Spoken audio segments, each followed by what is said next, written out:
एक छोटे से पहाड़ी गांव मालिनीपुर में एक सुंदर और बुद्धिमान लड़की कामिनी अपनी माँ के साथ रहती थी।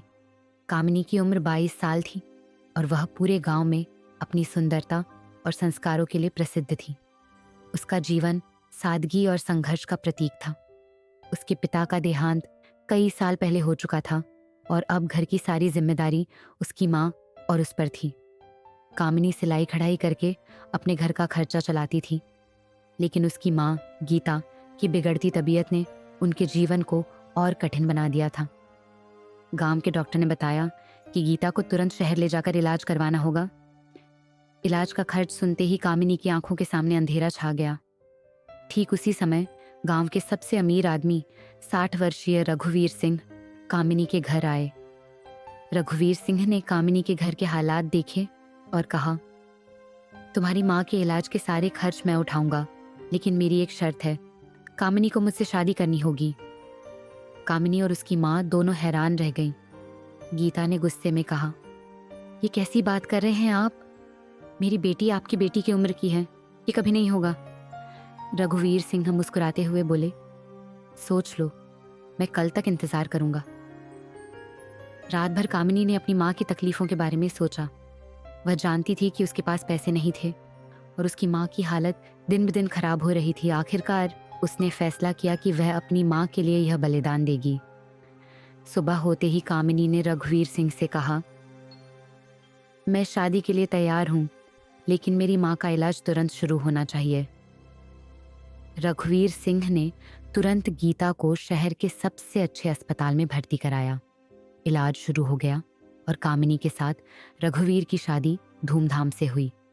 गांव के लोग तरह तरह की बातें करने लगे। कोई कामिनी को दोषी ठहराता तो कोई रघुवीर को।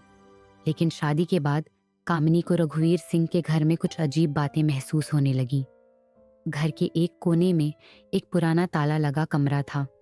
जब उसने नौकरों से इसके बारे में पूछा तो उन्होंने कहा, इस कमरे में कोई भी नहीं जाता, मालिक ने हमें भी मना किया है।